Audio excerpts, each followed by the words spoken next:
Hello! In this episode, we're going to go over some words for occupations in German.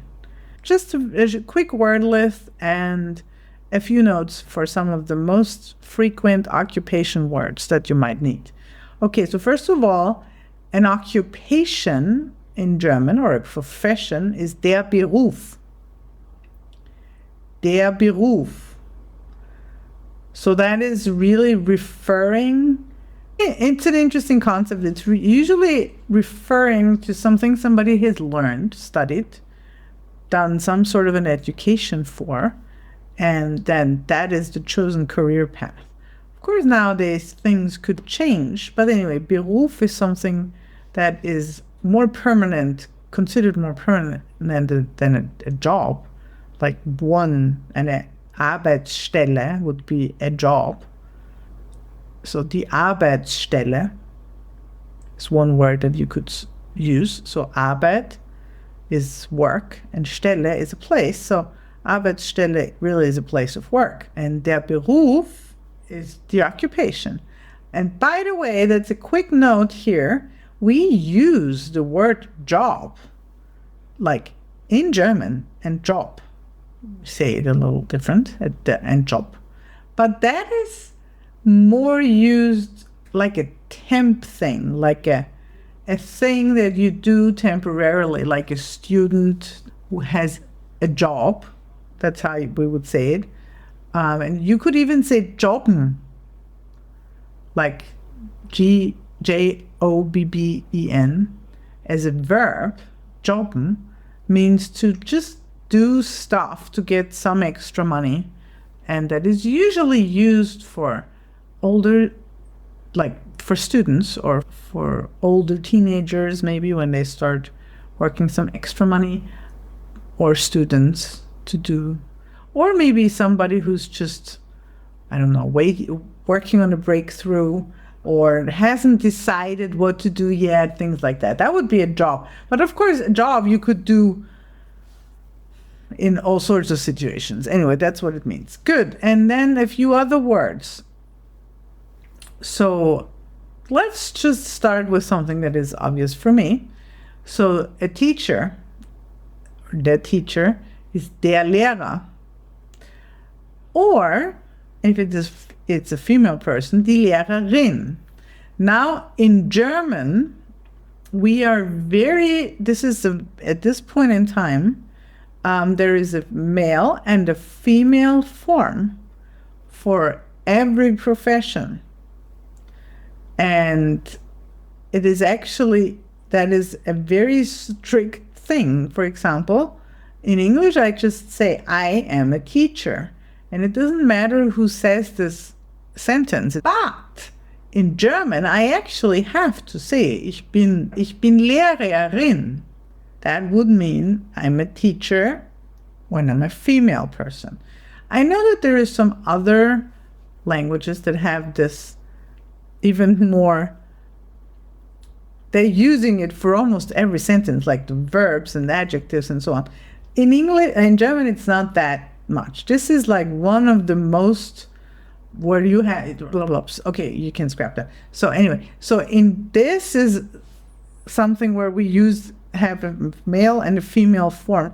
We do not have this very often, but in a job or a few other words, like a cousin, there is a male and a female form. There we have that, and we have it it's very consequent and important. But the good news is it is very simple. The female form always adds an IN. So, Lehrer, der Lehrer, die Lehrerin. You just add an IN.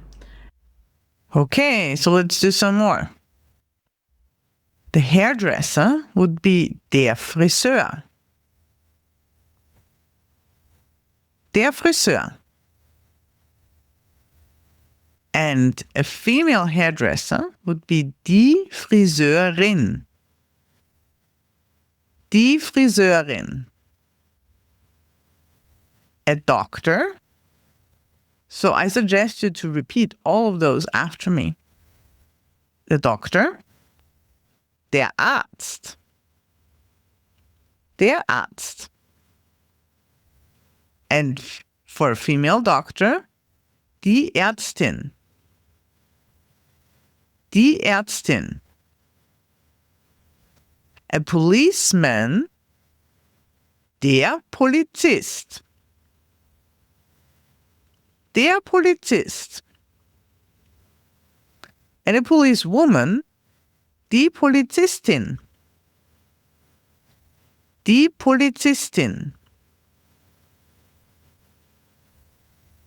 And a fireman, it's a little bit a long word, and it has actually two parts.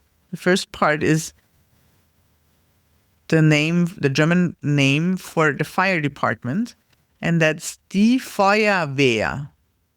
Feuer being fire, Wehr is a part of a word meaning to defense. It's kind of like fire defense. Die Feuerwehr. And the fireman is der Feuerwehrmann. Der Feuerwehrmann. Der Feuerwehrmann. And the female form, so the firewoman, is die Feuerwehrfrau. Die Feuerwehrfrau.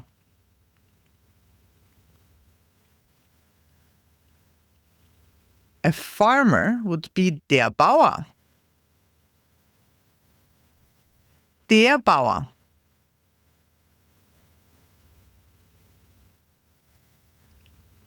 And the female farmer is die Bäuerin.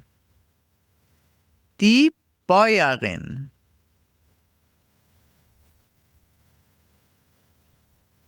Then, something that you will probably meet if you come to travel to Austria or Germany, a waiter ist der Kellner. Der Kellner. And a waitress ist die Kellnerin. Die Kellnerin.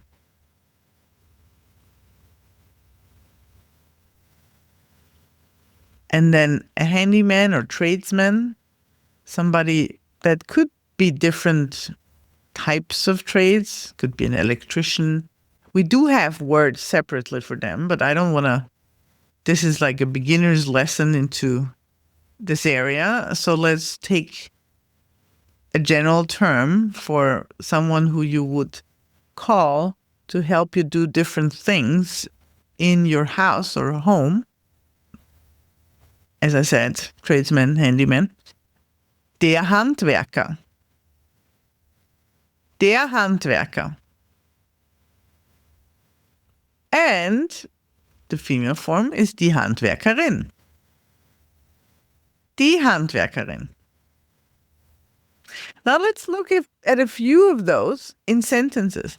Now, I already made one example.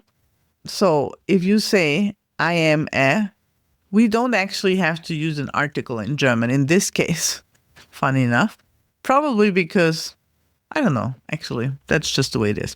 So if you want to say, I am a waiter, you say, if you're a man, ich bin Kellner. Ich bin Kellner. And if you're a woman, you say, ich bin Kellnerin. Ich bin Kellnerin.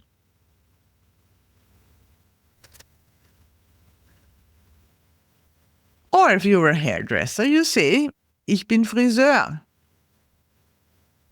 Ich bin Friseur.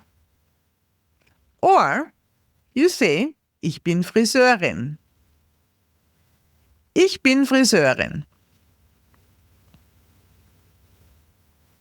Now you could say that this episode was brought to you by my German Level 1 course, where we have a longer list of all, not of all, but of many professions. And obviously, if you're serious about learning German, I'm inviting you to check that out. You can find all of the links in the show notes to see how you can work with me. Okay, what I invite you to do, if you didn't do it yet, use the transcript, write out these words, and then make sentences of your own. So you could say, first of all, like we already did, ich bin Kellner, or you could say something like, he is a waiter, ist Kellner. So this one's relatively easy. Ich bin is I am is ich bin. He, she is ist, sie ist. So that's already a few types of sentences you could do. Or you could say something like, the waitress is nice. Die Kellnerin ist nett. Or, the policeman is not old. Der Polizist ist nicht alt. Okay. So, as always, if you're new to this podcast, I suggest you to start at the beginning. It gets you through a lot of things in a good sequence, and it's kind of like a mini course. And I hope you tune. Yeah, it's like a mini course. So it means the world to hear from you. So if you have anything to say, just write to me at podcast@bettergerman.info. Or you can, of course, also sign up for the podcast community and then talk to me there. See you soon.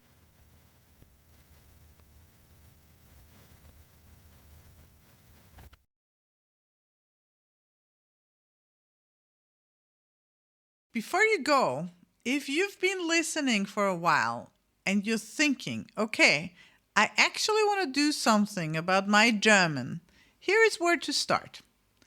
Go to bettergerman.info/test and take the placement test. It's short, it's free, and I'll personally look at what you sent me and tell you exactly where you stand and what makes sense for you next. Maybe that's one of my courses. Maybe it's something else entirely. I'll tell you honestly. Better German isn't just a podcast. It's a whole learning ecosystem. Courses, group sessions, one-on-one lessons, mini resources, but all starts with you knowing where you actually stand. And if you're enjoying the podcast, share it with someone who's trying to learn German. That's the best thing you can do for me and maybe for them too. The link is in the show notes, and see you in the next episode.